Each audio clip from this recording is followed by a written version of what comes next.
नमस्कार, मी विशाल परदेशी. या बुलेटिनमध्ये आपलं सगळ्यांचं स्वागत. एका महत्त्वाच्या बातमीने आपण सुरुवात करतोय. विधान परिषद निवडणूक कार्यक्रम जो आहे तो जाहीर झालेला आहे. पदवीधर आणि शिक्षक मतदारसंघ निवडणूक जी आहे ती पार पडणार आहे. 2 पदवीधर आणि 3 शिक्षक मतदारसंघात ही निवडणूक होते. नाशिक, अमरावतीत पदवीधर मतदार नोंदणी जी आहे ती सुरू करण्यात आलेली आहे. औरंगाबाद, नागपूर, कोकणामध्ये देखील शिक्षक मतदारसंघ आहे. पदवीधर आणि शिक्षक मतदारांची नोंदणी यामध्ये केली जाणार आहे. मतदार नोंदणी कार्यक्रम जाहीर करण्यात आला आहे. राज्यात विधान परिषद निवडणुकीचा बिगुल वाजलाय. नाशिक आणि अमरावती विभाग पदवीधर मतदारसंघांच्या निवडणुकीचा कार्यक्रम जाहीर झालेला आहे. तर नागपूर आणि कोकण विभाग शिक्षक विधान परिषद निवडणूक पार पडते. 1 नोव्हेंबरपासून नवीन मतदार नोंदणी सुरू होईल आणि 30 डिसेंबरला अंतिम मतदार यादी प्रसिद्ध होणार आहे. हा निवडणूक कार्यक्रम नेमका कसा आहे जाणून घेऊयात. यामध्ये 1 नोव्हेंबर ते 2022 पासून नवीन मतदार नोंदणी जी आहे ती सुरू होणार आहे. तर 1 ऑक्टोबर ते 7 नोव्हेंबर दरम्यान पदवीधर आणि शिक्षक मतदारांची नोंदणी केली जाईल. तर आपण जर पाहिलं तर 23 नोव्हेंबरला म्हणजे बघा, पुन्हा एकदा बघा, 1 नोव्हेंबर नवीन मतदार नोंदणी सुरू. 7 नोव्हेंबर पर्यंत नवीन मतदारांची नोंदणी केली जाईल. 23 नोव्हेंबरला प्रारूप मतदार यादी प्रसिद्ध होईल. तर 23 नोव्हेंबर ते 9 डिसेंबर या कालावधीत दावे आणि हरकती स्वीकारल्या जातील. तर 30 डिसेंबरला अंतिम मतदार यादी प्रसिद्ध होणार आहे.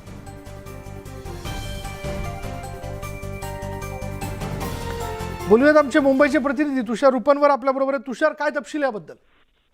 विशाल, आपण जर पाहिलं असेल तर राज्यामध्ये विधान परिषद निवडणुकांचं बिगुल वाजलेलं आहे. प्रामुख्याने 2 पदवीधर मतदारसंघांची निवडणूक तर 3 शिक्षक विधान परिषद मतदारसंघांची निवडणूक आहे. यामध्ये पदवीधर मतदारसंघ आपण जर पाहिलं असेल तर नाशिक आणि अमरावती या 2 विभागांचा समावेश आहे. तर शिक्षक विधान परिषद मतदारसंघांमध्ये औरंगाबाद, नागपूर आणि कोकण विभाग या 3 विभागांचा समावेश असल्याचं पाहायला मिळते. पदवीधर आणि शिक्षकांची नव्याने पुन्हा एकदा नोंदणी होणार आहे. प्रामुख्याने 1 नोव्हेंबर 2022 पासून नवीन मतदार नोंदणी होईल. तर 1 ऑक्टोबर ते 7 दरम्यान पदवीधर व शिक्षक मतदारांची नोंदणी होणार आहे. प्रामुख्याने 23 नोव्हेंबर ते 9 नोव्हेंबर या कालावधीमध्ये दावे व हरकती स्वीकारल्या जाणार आहेत आणि 30 डिसेंबरला अंतिम मतदार यादी ही प्रसिद्ध होणार असल्याची माहिती आहे. विशाल, धन्यवाद तुषार या सगळ्या माहितीबद्दल. तर विधान परिषद निवडणूक कार्यक्रम जाहीर झालेला आहे.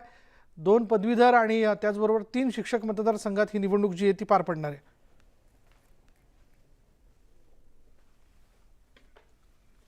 पुढे बघूयात. मुंबई महापालिका निवडणुकीच्या पार्श्वभूमीवर भाजपकडून आता मंत्री तुमच्या दारी हे अभियान राबवण्यात येणार आहे. मुंबईकरांच्या समस्या सोडवण्यासाठी भाजपनं नवा फॉर्म्युला आणलाय. मुंबईकरांसाठी आता पालकमंत्री तुमच्या दारी ही मोहीम सुरू करण्यात येते. मुंबई उपनगरचे पालकमंत्री आणि पर्यटन मंत्री मंगलप्रभात लोढा यांच्याकडून या उपक्रमाची सुरुवात केली जाते. त्याचबरोबर उपनगरातील सर्व महापालिका वॉर्डांमध्ये जनता दरबार घेण्यात येईल. ज्या जनता दरबारच्या माध्यमातून सर्वसामान्यांच्या समस्या आणि त्याचबरोबर वॉर्डातील समस्या देखील सोडवण्याचा प्रयत्न, त्याची दखल घेण्याचा प्रयत्न असेल.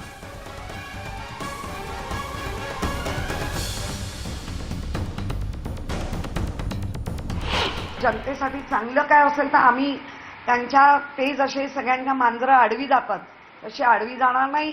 आम्ही कधी कोणाची कार्यक्षमतेची रेषा पुसत नाही. आमची कार्यक्षमता वाढवण्याकडे आमचा कल असतो. आम्ही आमची कार्यक्षमता दाखवून देतोय आणि दाखवून देऊ. त्यामुळे महानगरपालिकेच्या तोंडावर आश्वासनं दिली जात आहेत. महानगरपालिकेच्या दहीहंडीच्या किंवा या 2.5 महिन्यातली आश्वासनं एकाची तरी पूर्तता झाली आहे का? तर वेदांत फॉक्सकॉनवरून राज्यात सत्ताधारी विरोधक आमने सामने आल्याचं आपण बघतोय. आदित्य ठाकरेंनी वडगावमध्ये सभा घेतल्यानंतर आता भाजप देखील वडगावमध्ये ठिय्या आंदोलनाला त्यांनी सुरुवात केली आहे. आदित्य ठाकरेंनी सभा घेऊन नागरिकांची दिशाभूल केली. आदित्य ठाकरेंनी वेदांत फॉक्सकॉन बरोबर केलेला करार आणि कंपनीला जागा दिल्याची कागदपत्र दाखवावीत, नाहीतर हात जोडून महाराष्ट्राशी खोटं बोललात म्हणून माफी मागावी, अशी मागणी भाजपचे आमदार राम कदम यांनी केली आहे. जोपर्यंत आदित्य ठाकरे कागदपत्र दाखवत नाहीत तोवर जागेवरून उठणार नाही, असा आक्रमक पवित्रा भाजपने घेतला. आदित्य ठाकरेंच्या विरोधात भाजपने आज आंदोलन केलेलं. वेदांत फॉक्सकॉनवरनं त्यांनी जी वक्तव्य केली त्या संदर्भात त्यांनी करार कागदपत्र दाखवावीत, अन्यथा हात जोडून त्यांनी महाराष्ट्राची माफी मागावी, खोटं बोललं म्हणून माफी मागावी, असं सत्ताधाऱ्यांनी म्हटलं. सत्ताधारी आणि विरोधकांमध्ये आता आरोप प्रत्यारोप होताना दिसत आहेत. वेदांता फॉक्सकॉन प्रकल्पावरून राज्य सरकार आणि विरोधकांमध्ये जुंपल्याचं आपण बघतोय. गुजरात आणि कर्नाटकमध्ये विधानसभेच्या निवडणुका आहेत आणि निवडणुकांसाठीच महाराष्ट्रातील प्रकल्प पळवले जात असल्याचा आरोप राष्ट्रवादी काँग्रेसचे आमदार रोहित पवार यांनी केला. त्यावर बावनकुळेंनी कंपनीसोबतच्या कराराची कागदपत्र देण्याचं आव्हान दिलंय. तसंच रोहित पवारांच्या आरोपाला रावसाहेब दानवेंनी प्रत्युत्तर दिलंय.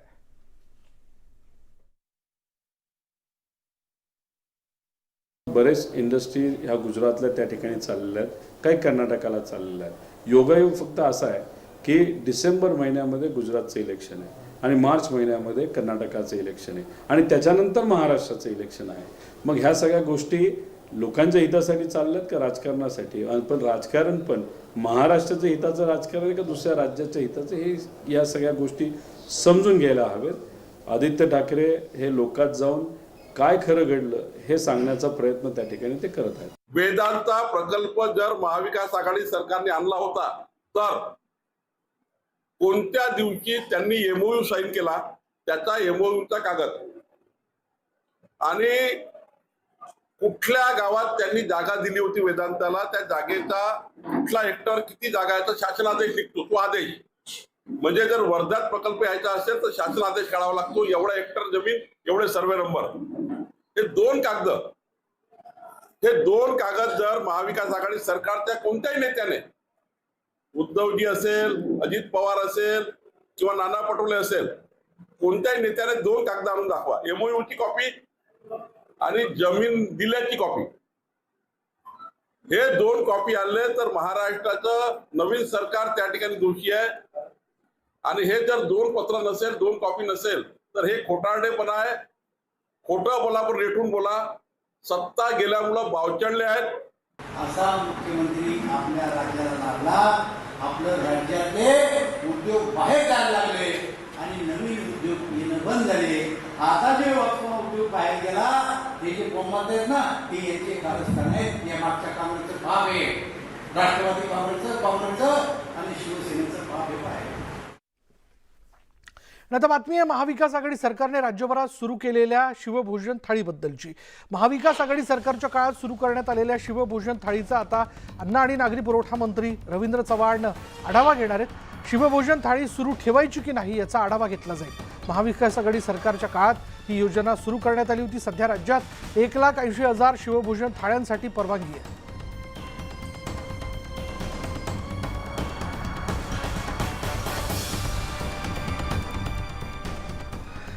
भाजप नेते तसंच केंद्रीय मंत्री नारायण राणे यांना सुप्रीम कोर्टाकडून दिलासा मिळाला नाहीये. जुहूमधील अधीश या 7 मजली बंगल्यातील बेकायदा बांधकाम नियमित होऊ शकत नाही असं म्हणत सुप्रीम कोर्टाने राणेंची याचिका फेटाळली. तसंच अनधिकृत बांधकाम स्वतः पाडा अन्यथा प्रशासन कारवाई करेल असंही सुप्रीम कोर्टाने बजावलंय.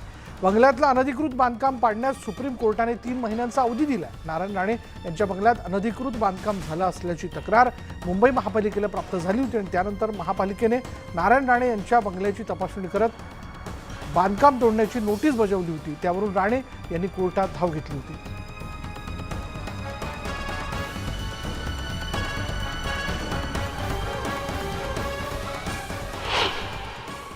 न्यायव्यवस्थेने दिलेला निर्णय हा प्रत्येकाने मानला पाहिजे. कारण आपण त्या देशाचे एक लोकशाही मानणारी लोक आहोत आणि त्याच्यात तर सन्माननीय नारायण राणे हे तर केंद्रीय मंत्री आहेत, या महाराष्ट्राचे माजी मुख्यमंत्री आहेत. त्यामुळे या गोष्टीची पूर्तता महानगरपालिकेने करावी की न करावी तो आता संपूर्ण चेंडू हा महानगरपालिकेच्या प्रांगणात गेलेला आहे. आरोग्यमंत्री डॉक्टर तानाजी सावंत यांनी मराठा आरक्षणावरून केलेल्या वक्तव्यानं वाद निर्माण होण्याची शक्यता आहे. मराठा आरक्षणावरून राष्ट्रवादीनं दुटप्पी भूमिका घेतल्याचं सांगत त्यांनी राष्ट्रवादीवर निशाणा साधला.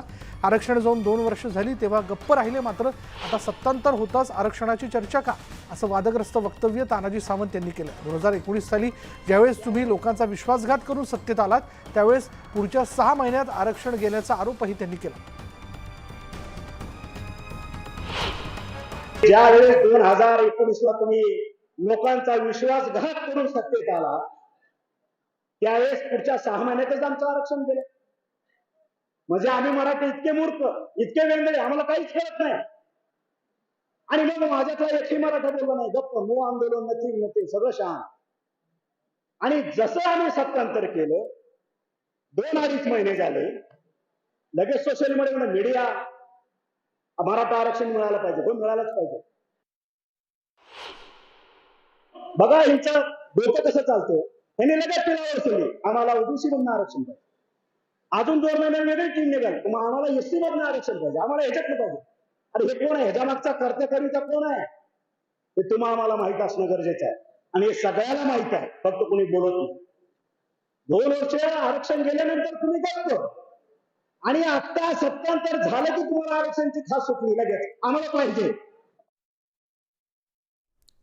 या वक्तव्यावरून वाद पेटल्यानंतर मग कॅबिनेट मंत्री तानाजी सावंत यांनी सारवासारव केली आहे.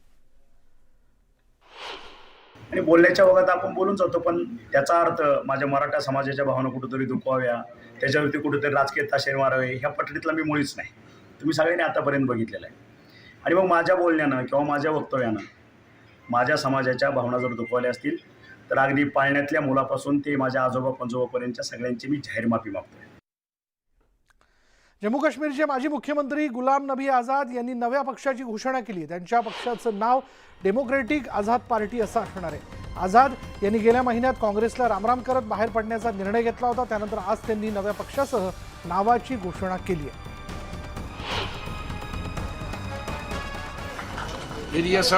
गुलाम नबी आझाद यांनी आपल्या नव्या पक्षाची घोषणा केली आहे.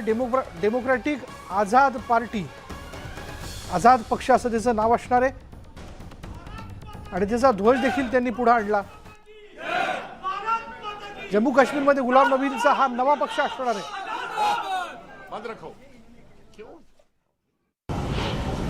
पार्टी का नाम है डेमोक्रेटिक आजाद पार्टी.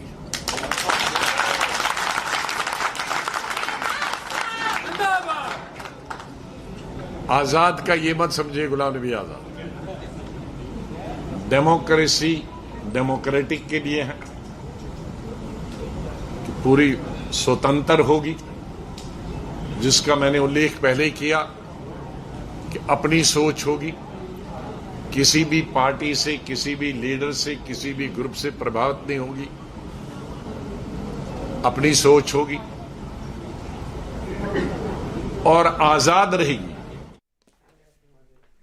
तर राजस्थानमध्ये काँग्रेसच्या गोटात मोठा भूकंप होण्याची शक्यता आहे.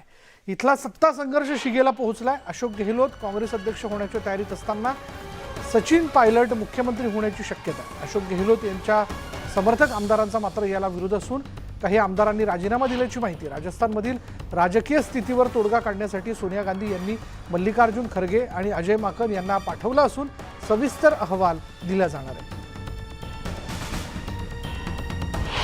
देखिए, अभी हम लोगों को या आपको या किसी को भी आइडिया नहीं है कि कितने विधायक थे, कौन विधायक थे जिन्होंने इस्तीफा दिया है या नहीं दिया है. ये आगे समय आएगा और हम लोगों के कांग्रेस के ये सभी विधायक हैं. हमें पूरी उम्मीद है कि हम सबके सब कांग्रेस के विधायक, हम सबके सब लोग बैठ करके हम बात करेंगे और इसका आगे का रास्ता नहीं. प्राथमिक दृष्टि से तो ये अनुशासनहीनता है ही है. जब एक ऑफिशियल मीटिंग बुलाई गई है और उसी के पैरेलल अनऑफिशियल कोई मीटिंग बुलाए तो ये प्राथमिक दृष्टि से तो अनुशासनहीनता है. पुढे बातमी अमरनाथमधनं. अमरनाथमध्ये एका स्कूल बसला अपघात झालाय. ग्रीन सिटी परिसरात स्कूल बस पलटून हा अपघात झाला. सुदैवानं त्यामध्ये कोणत्याही विद्यार्थ्याला दुखापत झाली नाही, तर एका विद्यार्थिनीला किरकोळ दुखापत झाली. अंबरनाथ शहरातील इनर व्हील या इंग्रजी माध्यमाचे 18 विद्यार्थी या बसमधून शाळेत निघाले होते. चालक बस मागे घेत असताना अचानक ही बस उलटली.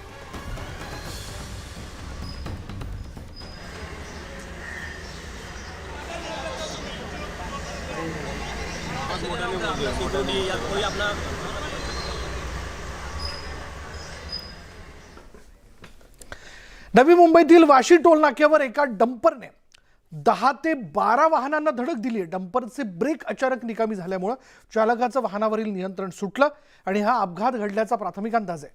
डंपरचा चालक फरार झाला असून क्लीनरला ताब्यात घेण्यात आले.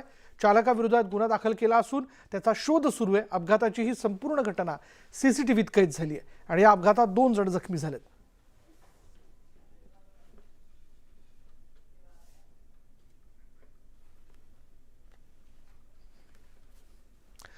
नाशिक विभागातून एप्रिल ते जुलै दरम्यान तब्बल 350 कोटी रुपये खर्चून 2.5 लाख मेट्रिक टन कांदा खरेदी करून त्याची साठवणूक करण्यात आली होती. मात्र कांद्याचे भाव नियंत्रणात ठेवण्यासाठी नाफेडनं खरेदी केलेल्या या कांद्यापैकी तब्बल 60% जास्त कांदा हा खराब झालाय आणि त्यामुळे केंद्र सरकारला कोट्यवधी रुपयांचा फटका बसलाय. दुसरीकडे ज्या शेतकऱ्यांकडून कांदा खरेदी करण्यात आला त्यांच्यापैकी अनेकांचे पैसे थकल्यामुळे शेतकरीही आर्थिक संकटात सापडला. थकीत रक्कम तातडीनं देण्याची मागणी शेतकऱ्यांनी केली. त्याचबरोबर ज्या अधिकाऱ्यांच्या हलगर्जीपणामुळे कांदा सडला त्यांची चौकशी करण्याची मागणी शेतकरी संघटनेनं केली.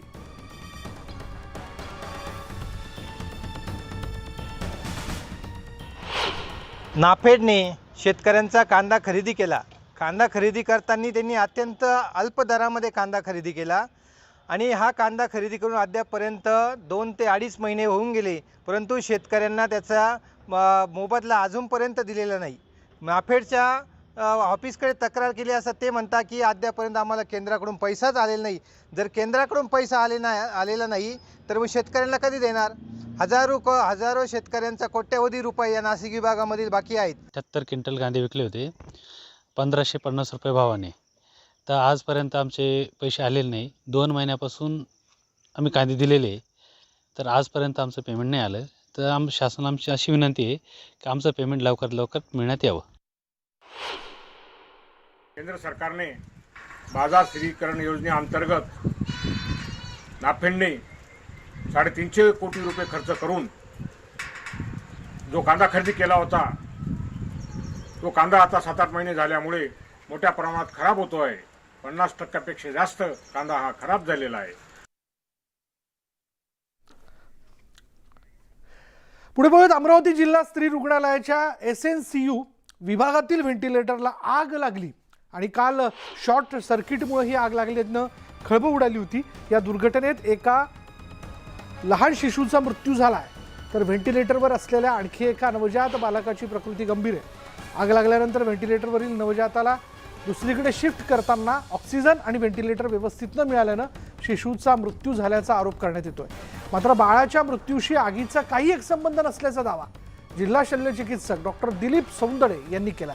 या घटनेमुळं 9 जानेवारी 2021 रोजी भंडारा रुग्णालयाच्या अग्निकांडाची आठवण केली जाते.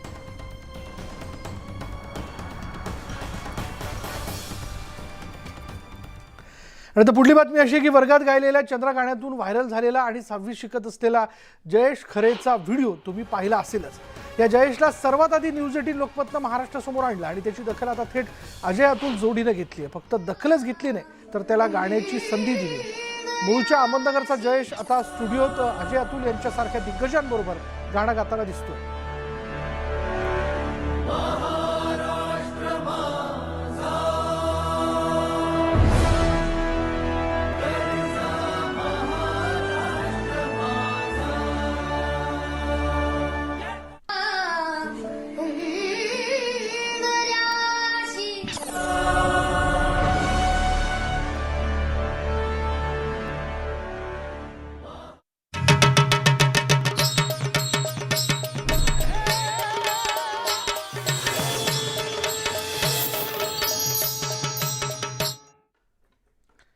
यानंतर बघूयात मुख्यमंत्री एकनाथ शिंदेंनी राज्यातील जनतेला नवरात्र उत्सवाच्या शुभेच्छा देऊ केल्यात.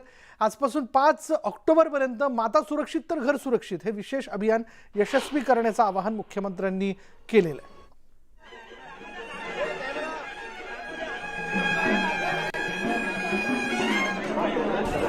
नमस्कार. आजपासून सुरू होणाऱ्या शारदीय नवरात्रोत्सवाच्या मी सगळ्यांना खूप खूप मनापासून शुभेच्छा देतो. यावर्षी गणेशोत्सवाप्रमाणेच नवरात्रोत्सव देखील निर्बंधमुक्त वातावरणामध्ये आपण साजरा करीत आहोत आणि त्यासोबतच सार्वजनिक आरोग्य विभाग माता सुरक्षित तर घर सुरक्षित हे अभियान 26 सप्टेंबर ते 5 ऑक्टोबर दरम्यान राज्यातील सर्व माता भगिनींच्या आरोग्यासाठी आपण राबवित आहोत. ही राज्याचा मुख्यमंत्री म्हणून माझ्यासाठी अत्यंत अभिमानाची व मातृत्वाच्या सन्मानाची बाब आहे. सुदृढ समाजासाठी महिलांचं आरोग्य हा आपल्या सर्वांसाठीच अत्यंत महत्त्वाचा विषय आहे. कुटुंबाची काळजी घेणारी माता कामकाजाच्या व्यापामुळे आपल्या आरोग्याकडे लक्ष देऊ शकत नाही. ती निरोगी राहावी, जागरूक व्हावी आणि समाजातही तिच्या आरोग्याबाबत संवेदनशीलता निर्माण व्हावी यासाठी आपलं शासन आदरयुक्त भावनेतून हा उपक्रम राबवत आहे. सर्व माता भगिनींनी या महोत्सवानिमित्त आपली आरोग्य तपासणी जरूर करून घ्यावी असे आवाहन मी सर्वांना करीत आहे. मातृत्वाचा सन्मान हाच आपला अभिमान. धन्यवाद. जय हिंद, जय महाराष्ट्र. महाराष्ट्राची कुलस्वामिनी आई तुळजाभवानी देवीच्या शारदीय नवरात्र महोत्सवाला आजपासून प्रारंभ झाला आहे. भवानी ज्योत घेऊन जाण्यासाठी राज्यभरातून देवी भक्त तुळजापुरात दाखल झालेत, तर भर पावसात देखील शेकडो किलोमीटर अंतर पायी पार करत भक्त भवानी ज्योत घेऊन जात आहेत. आपल्या गावी देवीची प्रतिष्ठापना करून 9 दिवस ही ज्योत तेवत ठेवली जाते.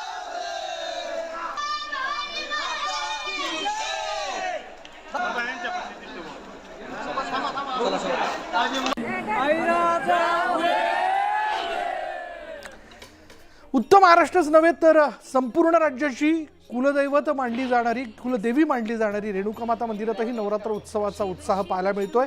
सकाळी वाजत गाजत मातेच्या मुखवट्याची मिरवणूक गावातनं काढण्यात आली. यंदा नवरात्रात मोठ्या संख्येनं भाविकांनी इथे हजेरी लावली.